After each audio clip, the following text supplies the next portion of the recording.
peu exceptionnel au début, c'est qu'ils sont pris en charge d'abord par un agent de la Border Patrol, un agent corrompu qui s'occupe de clandestins, mais c'est pas très très fréquent ça. Ça peut arriver, mais c'est pas le système habituel. En général, il y a des coyotes, il y a des Mexicains qui prennent ça en charge et qui sont de plus en plus liés ces dernières années aux trafiquants de drogue. Donc, en général, c'est pas les agents en uniforme qui les aident à traverser. Écoutez, j'ai trouvé l'histoire très bien. Je ne changerai pas un iota du film, donc je ne veux pas gâcher l'histoire avec mes éléments de réalisme sociologique.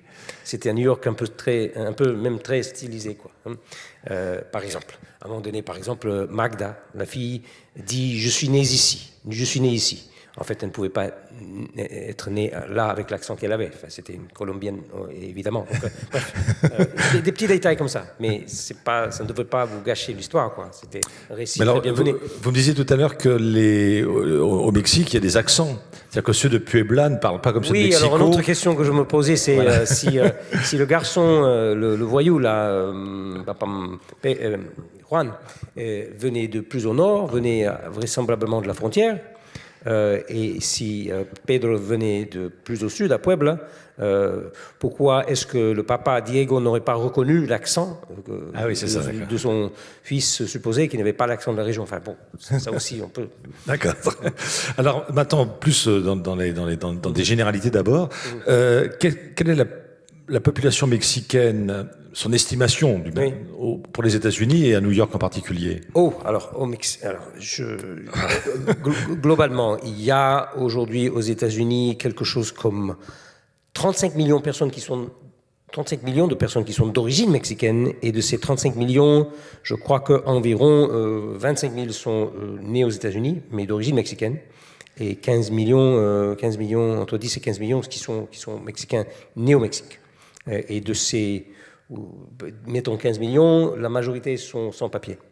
La majorité. Et ceci pour des raisons liées à la politique d'immigration aux États-Unis. Parce que c'est un pays qui accueille le monde entier, mais qui donne très peu de visas aux Mexicains. Parce que c'est le pays voisin. Et il y a deux poids, deux mesures. Il y a l'immigration noble, puis il y a l'immigration par la porte arrière. Et c'est ça c'est le Mexique et l'Amérique centrale. Et alors, est-ce qu'il y a des expulsions régulièrement ou... Beaucoup d'expulsions. Ah oui, il y a beaucoup d'expulsions. Beaucoup d'expulsions. De New York, pas beaucoup, parce que les autorités locales à New York ne font pas exprès d'embêter les immigrés, sachant pertinemment qu'il y a beaucoup de sans-papiers parmi eux, mais les autorités de l'État de New York sont plutôt immigrant-friendly. Ils ne vont pas chercher, comme on le ferait par exemple en Arizona ou dans quelques autres États, comme la Géorgie, la Caroline du Sud, l'Alabama, où on va vraiment organiser les autorités locales pour les orienter vers les migrants, pour chercher à les coincer d'une manière ou d'une autre. Ouais.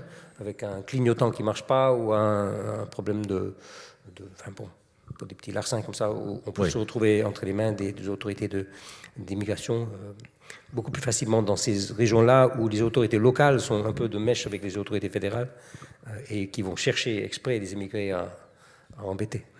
Alors plus généralement, on laisse entendre qu'en 2030... quelque chose comme ça, peu importe, on n'est pas à 2-3 ans près. Oui. La principale langue parlée aux États-Unis sera l'espagnol. Est-ce que c'est sérieux, ça, ou pas? Non, me parece muy sérieux. Non. Moi, ce que je pense, c'est qu'il y aura, selon des estimations plutôt conservatrices des démographes, il y aura en l'an 2050, je ne le verrai pas, mais il y aura peut-être 30% de personnes d'origine latino. Aujourd'hui, ils sont 17% de la population nationale, 17%, dont 2 tiers de latinos nés aux États-Unis et 1 tiers d'immigrés. Et quant à la langue, il y a naturellement, les immigrés nés ailleurs parlent espagnol, leurs enfants parlent souvent espagnol à la maison, ils entendent parler à la maison, mais ils ne l'apprennent pas à l'école, donc la langue... il faudrait que les écoles se mettent à enseigner l'espagnol avec l'anglais pour que le pays devienne réellement bilingue. Et j'ai des doutes là-dessus. Je pense que non. La langue, on l'entend beaucoup. Dans une ville comme New York, ou encore plus dans une ville comme Miami ou Los Angeles, on voit de l'espagnol partout sur les panneaux. La publicité, oui. Il y a la publicité, les chaînes de radio et de télé. Tout ça fonctionne très bien. mais le phénomène générationnel fait qu'à la 3e génération, on maîtrise déjà beaucoup moins l'espagnol. Par exemple, il y a des journaux, il y a même de très bons journaux qui se publient en espagnol aux États-Unis. Le plus vénérable d'entre eux, c'est le journal La Opinión, qui est un quotidien de Los Angeles, qui est publié depuis 1926, je crois. Mais quand on visite la salle de rédaction de ce journal, ils sont tous nés ailleurs. Pour pouvoir écrire en espagnol, il faut être né ailleurs. Et on n'apprend pas à écrire correctement l'espagnol aux États-Unis. Sauf dans des programmes un peu privilégiés qui sont réellement des programmes bilingues, mais c'est rare. Et alors, historiquement, la migration mexicaine, elle date de quand ? Alors, pour l'essentiel, elle date des années 1915 ou 20. Donc après la guerre... La frontière était ouverte pendant longtemps. Cette frontière autour de laquelle on s'affole depuis 25 ans, depuis bien avant le 11 septembre d'ailleurs, on a commencé vraiment à la militariser dans les années 90, mais on a commencé à la surveiller et à mettre des agents autour au début de la révolution mexicaine. Parce qu'il y a eu quelques débordements de violence venus de la révolution mexicaine à partir de 1910, et c'est là qu'on s'est dit, cette frontière, il ne faut pas trop la laisser... Mais avant cela, disons avant 1910, régulièrement des gens venaient à dos d'âne comme ça pour traverser la frontière et chercher du travail, et personne n'y faisait attention. L'immigration du travail est devenue un enjeu à partir des années 1920. En 1920, au Texas d'abord, et ensuite en Californie, on a commencé à vraiment priser la main-d'œuvre bon marché des Mexicains dans les champs. Et c'est depuis ces années-là qu'on joue sur le statut. C'est assez pervers et ce serait un peu long à expliquer, mais en gros, s'il y a autant de Mexicains sans papier, la majorité aujourd'hui des Mexicains sans papier, c'est parce que les États-Unis font un peu exprès d'accorder moins de visas à ce pays. Je ne partage pas la théorie du complot. Je ne sais pas si on peut dire qu'il y a une sorte de complot du patronat pour jouer sur les bas salaires en faisant pression par la peur. Il peut y avoir un peu de ça. Il y a des employeurs qui en profitent.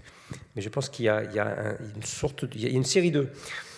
une série en fait de caractéristiques irréfléchies dans les lois. Enfin, il y a une accumulation de lois et ces lois ne sont pas très bien raccordées les unes avec les autres et on s'est retrouvé avec, depuis les années 60, en gros depuis les années 1965, avec une accumulation de Mexicains qui allaient de toute façon émigrer vers les États-Unis, mais qui ne trouvaient plus de papier. On les a beaucoup recrutés pour travailler dans les champs entre 1942 et 1965. Il y avait un programme officiel signé entre les deux États qui s'appelait le programme Bracero, le programme où on recrutait des bras. Et on a suspendu ce programme en 1965. Pourquoi ? Parce que les syndicats étaient contre, parce qu'il y avait beaucoup d'abus, parce que beaucoup de travailleurs des champs en Californie et le Texas n'étaient pas payés, on les logeait mal, on les traitait mal. Et donc ce programme a été suspendu et n'a jamais été remplacé. Mais les growers, les entreprises agricoles avaient besoin toujours autant de main-d'œuvre. Et désormais, à partir de 1964, c'était une main-d'œuvre clandestine. Alors, en 1965, il y a eu un grand changement. Si vous connaissez un peu l'histoire des lois sur l'immigration aux États-Unis, le grand tournant contemporain, c'est l'année 1965. C'est l'année où le président Johnson a signé une loi qui faisait sauter le système de quotas. Il y avait un système de quotas qui faisait que, en gros, si vous étiez asiatique ou africain, vous ne rentriez pas aux États-Unis. Si vous étiez européen, les quotas étaient plus élevés. C'était un système parfaitement raciste.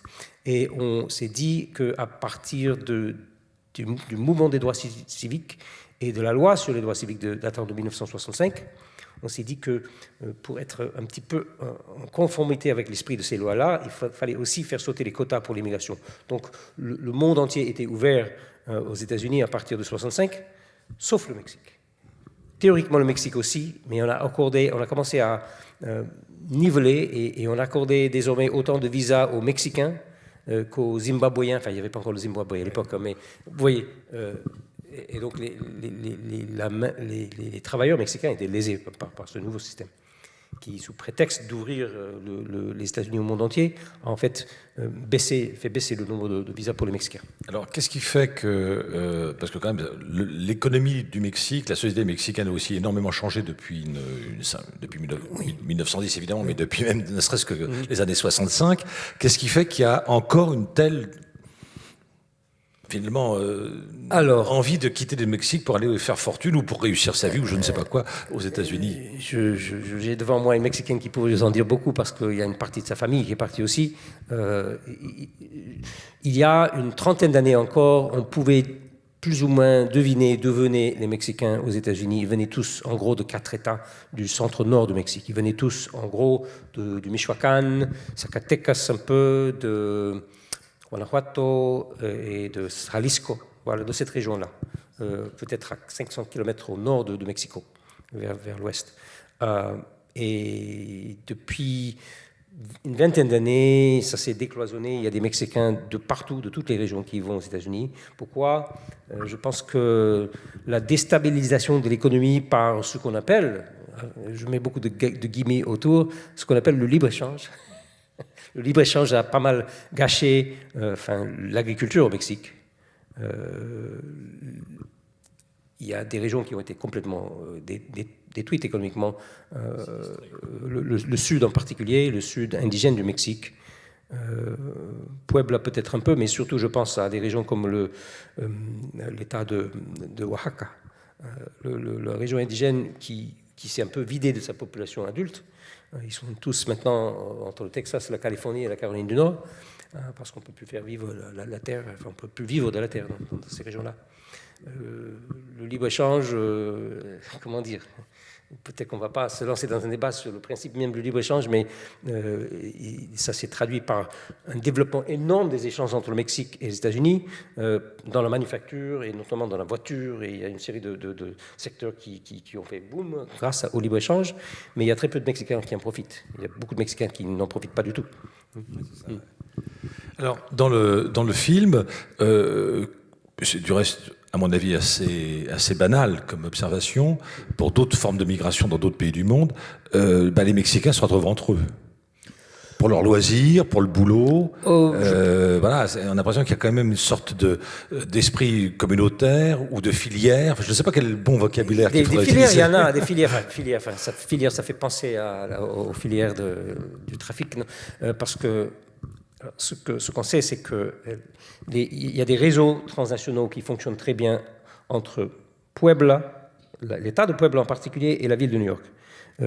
3 Mexicains sur 4 de la ville de New York viennent de l'État de Puebla. C'est connu.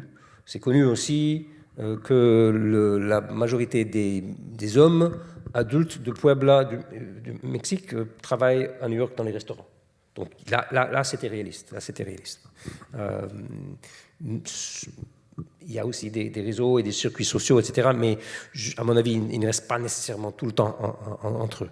Il y a aussi, là on a vu surtout des hommes seuls travaillant en restaurant et c'était un milieu un petit peu à part, mais aussi il y a un magnifique livre de Robert Smith, ethnographe, qui a travaillé pendant 15 ans sur les réseaux qui circulent, les réseaux familiaux qui circulent entre Puebla et New York, et on sait c'est un phénomène multigénérationnel. Les enfants qui naissent aux États-Unis, qui sont new-yorkais, sont ramenés en vacances au Mexique, ils apprennent les traditions et il y a la première génération essaie de faire fonctionner quelque chose qui va durer au-delà de la première génération. Et en gros, ça marche. Il y a beaucoup de jeunes New-Yorkais qui apprécient Puebla parce que c'est un peu leur terre d'origine. C'est pas ça qu'on a vu dans le film. On a vu des mecs un peu plus marginaux. Alors, le mur. Le mur. Donc, ça commence dans les années 90.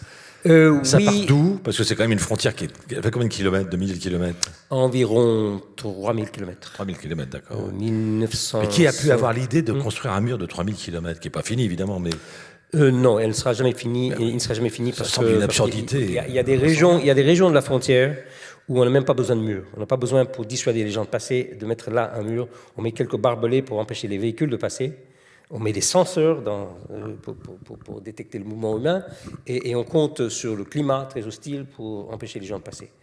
Dans toute une partie du Nouveau-Mexique et dans l'est de l'Arizona, il y aura peu de passages, mur ou pas mur, parce que c'est très, très hostile comme terrain. Il n'y a pas de route, il n'y a pas de passage. Alors, qu'est-ce qui s'est passé dans les années 90 sous Clinton, président démocrate, mais qui était poussé par un congrès de droite à l'époque. Il n'avait pas besoin d'être beaucoup poussé, le Clinton, parce qu'il était plutôt, c'était l'aile droite du Parti démocrate, comme sa femme. Mais je veux dire que dans ces années-là, il y a eu des pressions qui sont venues d'une partie des agents de la police des frontières elle-même. Il y avait un homme ambitieux, un Texan qui s'appelle Reyes, comment il s'appelait? Quelque chose Reyes, qui est un agent gradé de la Border Patrol du Texas, qui a dit, bon, il faut faire quelque chose pour bloquer la frontière parce qu'il y a trop de migrants qui passent, on va leur montrer qu'on a l'autorité, on va bloquer la frontière pendant une journée entière, on va mettre des agents sur toute la ligne à El Paso et à San Diego. C'était en 1993. Et peu après, on a commencé à construire à ces endroits-là, à San Diego et à El Paso. Entre El Paso et Juárez, et plus à l'ouest, entre San Diego et Tijuana, on a commencé à construire eh bien, un mur. Donald Trump réclame un mur, mais le mur existe déjà. Et depuis 2006, alors qu'au sein du Congrès des États-Unis, on ne se met d'accord sur rien. Il n'y a pas eu de loi globale sur l'immigration depuis avant Bush, depuis les années 90. Ni sous Bush ni sous Obama, on a pu obtenir la réforme que ces deux présidents appelaient de leur vœu pour donner un statut, enfin une forme de régularisation à tous ces sans-papiers. Ça n'a pas pu être fait, mais le seul point sur lequel on a pu s'accorder en 2006, c'était la construction du mur. Il y a une loi qui date de 2006 qui s'appelle Secure Fence Act, et cette loi autorise la construction de morceaux de murs sur tout le long de la frontière, là où c'est faisable, avec souvent 2 ou 3 couches de murs et des routes qui permettent aux véhicules de la Border Patrol de longer le mur. Et il y a des endroits où c'est tout à fait impressionnant et vraiment l'affaire s'est beaucoup militarisée très vite. Oui, avec de la vidéosurveillance, etc. Oui. Et ça a un effet ou pas du tout Alors, je pense que oui. Je pense que ce n'est pas le seul facteur, ni même le facteur principal, mais le fait est que l'immigration depuis le Mexique a beaucoup baissé ces dernières années. Il y a déjà 15 millions de Mexicains, il y a déjà plus de 10% de la population nationale qui se trouve aux États-Unis. Donc ça fait toute une diaspora. Mais ça s'est arrêté avec la récession de 2008. Et depuis 2009 ou 2010, il y a une solde migratoire négative entre le Mexique et les États-Unis. Autrement dit, il y a plus de Mexicains qui repartent au Mexique que de Mexicains qui arrivent pour la première fois. Pourquoi ? C'est lié d'abord, je pense, à un phénomène démographique au Mexique. En gros, on fait moins d'enfants par famille et donc il y a la génération candidate à la migration est moins grande, ça fait moins de départs. Le bouche à oreille, les réseaux fonctionnent très bien et quand on sait qu'il n'y a pas de boulot, on vient moins nombreux. Il y a ça qui marche. Il y a de fausses explications, et je tiens à souligner qu'il y a des fausses explications qui nous font sauter au plafond chaque fois qu'on les entend. Quand on nous dit que le Mexique se porte mieux, que la classe moyenne est en expansion, que la jeunesse trouve du boulot, les statistiques ne l'indiquent pas. Donc ce n'est pas pour cette raison-là qu'il y a moins d'immigration. Et pour répondre à la question, je pense que oui, le dispositif qu'on a installé autour de la frontière dissuade aussi pas mal. Et pas seulement, si ce n'était que le mur, il serait toujours possible de passer le mur. Parce qu'avec des échelles, croyez-moi, avec des échelles, on peut faire beaucoup de choses, avec des tunnels aussi. Mais ce qui complique la chose considérablement pour les candidats au passage illégal, eh bien, ce qui se passe, c'est que les passeurs qui avant étaient des individus qui en gros, prenez $500 et vous faisiez traverser. Maintenant, ce business-là est pris en charge par des narcotrafiquants qui sont beaucoup moins tendres avec les migrants, qui les plument, qui les orientent mal, qui les abandonnent en cours de route, évidemment, et ça coûte beaucoup plus cher. Donc, ça commence à se savoir, donc on envoie moins de monde dans ces conditions. Il y a beaucoup moins de passages. Il y en a quand même, hein, parce que chaque jour, on en attrape, je n'ai pas les statistiques en tête, mais je peux vous dire que pour avoir assisté au tribunal plusieurs fois dans la ville de Tucson, au nord de la frontière, il y a un tribunal qui reçoit chaque jour 80 migrants et les fait passer collectivement en procès pour les juger pour passage illégal. Ceux qui ont déjà passé la frontière une fois illégalement sont en faute grave, c'est plus un délit, c'est un crime. Et ceux-là, on les expulse après 180 jours de prison. Et les autres qui passent pour la première fois n'ont que 30 jours de tôle, mais ensuite on les expulse, mais on les juge collectivement, c'est à la chaîne. C'est une forme de justice très particulière. Ça s'appelle Operation Streamline et il y a chaque jour dans la salle de tribunal des militants qui viennent surveiller parce qu'il y a aussi tout un réseau de protection des immigrés qui existe aussi. Et les immigrés à la frontière sont relativement, abandonnés et largués, mais il y a aussi des réseaux de prise en charge. Ah oui. Il y a un mouvement humanitaire important aussi. Et alors, dans les programmes des presque certains candidats aux prochaines élections, qu'en est-il de l'immigration en général et du mur en particulier? Ok, alors le candidat qui se dégage, et on le saura avec plus de certitude demain, mais si Trump gagne ce soir, vous pouvez allumer la radio, enfin peut-être pas la radio, mais si vous regardez Internet à 3 heures du matin ou 4 heures, vous saurez qui a gagné l'élection primaire républicaine en Indiana, avec ses 100 délégués, et c'est Trump qui va passer. Et les républicains sont désespérés. L'establishment, ce qu'on appelle l'establishment, la classe politique habituelle des républicains. La classe politique habituelle et la bureaucratie du Parti républicain est désespérée. Il ne voulait pas de Trump, mais apparemment c'est Trump qui s'impose. Lui, on sait ce qu'il veut. Il veut renforcer le mur, faire payer, dit-il, le mur à l'État mexicain. Et il y a plusieurs ex-présidents mexicains qui ont dit non, il peut aller se faire... non. Il imagine qu'en renforçant le dispositif comme ça, on va dissuader plus de gens de venir, mais ce qu'il ne sait pas, c'est que le mur est déjà là et que les Mexicains ne viennent plus. Alors de quoi parle-t-il? On ne sait pas trop. Et plus généralement, par rapport à d'autres lieux d'immigration, il est prêt à ouvrir les frontières, à accueillir des gens d'Amérique latine, d'Afrique noire, d'Asie? C'est une très bonne question parce que le paradoxe dans tout cela, c'est que l'immigration légale se porte très bien. Les restrictionnistes, les anti-immigrés aux États-Unis sont contre les Mexicains en gros, et c'est en général très ethniquement marqué. Mais l'immigration légale se traduit chaque année par entre 600 000 et 1 million d'arrivées, et personne ne trouve à redire. Il y a quelques think tanks, il y a quelques instituts qui sont très marqués à droite à Washington qui tonnent contre l'immigration légale aussi, mais au Congrès, on ne leur fait pas attention. Il y a beaucoup d'employeurs qui sont très, qui aiment bien la main-d'œuvre très, très qualifiée, qui arrive de l'Inde, de la Chine, etc. Bon, bref, ça, on n'y touche pas. Là où il y a la controverse, c'est la porte arrière, c'est le Mexique et l'Amérique centrale, surtout. Et alors l'autre candidate, je dis candidate, ça va être Hillary Clinton. Quelle est sa position sur le mur et sur l'immigration? Le mur, elle n'y touchera pas. Ni Obama ni Clinton ne toucheraient au mur. J'ose croire que dans l'hypothèse contrefactuelle d'une présidence de Bernie Sanders, le candidat de gauche, il y aurait peut-être un début de déconstruction de tout ce dispositif militaire à la frontière avec lui. Ce serait possible. Il a déjà discuté de ça avec des gens informés. Mais puisqu'il n'a pas assez de délégués, il ne sera pas le candidat. Il aura laissé sa marque dans le Parti démocrate qui en sortira transformé, je pense. Mais pour l'instant, la candidate, c'est Hillary Clinton.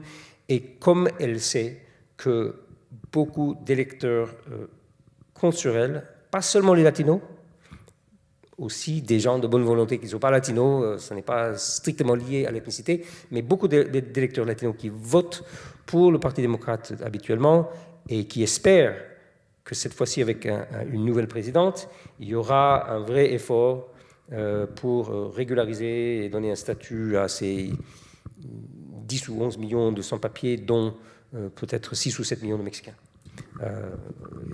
C'est ce qu'on peut imaginer, parce que le Parti démocrate ne va pas se tirer une balle dans le pied comme l'a fait tant de fois le Parti républicain en niant le séjour de tous ces Mexicains et Centro-Américains. Je dis Mexicains et Centro-Américains parce qu'ensemble, ils constituent peut-être 80% de la population dite illégale. Les Mexicains d'origine, qui ne sont pas eux-mêmes immigrés, sont très nombreux à avoir dans leur famille un migrant, légal ou pas. Tout le monde connaît quelqu'un qui connaît quelqu'un ou a dans sa famille élargie quelqu'un qui a été dans cette situation. Et donc il y a un courant de sympathie très fort pour les migrants, avec papier ou sans papier. Et donc je pense que les démocrates, si Hillary Clinton est élue, alors tout dépendra aussi de la majorité qui va sortir des prochaines élections au Congrès. S'il y a un Congrès avec lequel elle peut travailler, ce qui n'est pas le cas d'Obama, qui a toutes les deux chambres contre lui maintenant, mais si elle récupère une majorité dans une des chambres, peut-être le Sénat, ça va être très très difficile sans la Chambre de représentants, mais je pense qu'il y a quand même une très forte poussée pour donner un statut à tous ces migrants, alors que Obama n'a réussi ces dernières années qu'à donner un statut temporaire à une partie des sans-papiers. Les jeunes ayant entre 15 et 31 ans bénéficient depuis 2012 d'un statut temporaire. Il les a soulagés en leur promettant de ne pas les expulser et de leur donner un permis une autorisation de travail. Donc il y a 700 000 jeunes qui bénéficient de ça et qui vont souhaiter naturellement que ça se reconduise après Obama. Donc elle va reconduire ça dans un premier temps et se battre pour une loi après.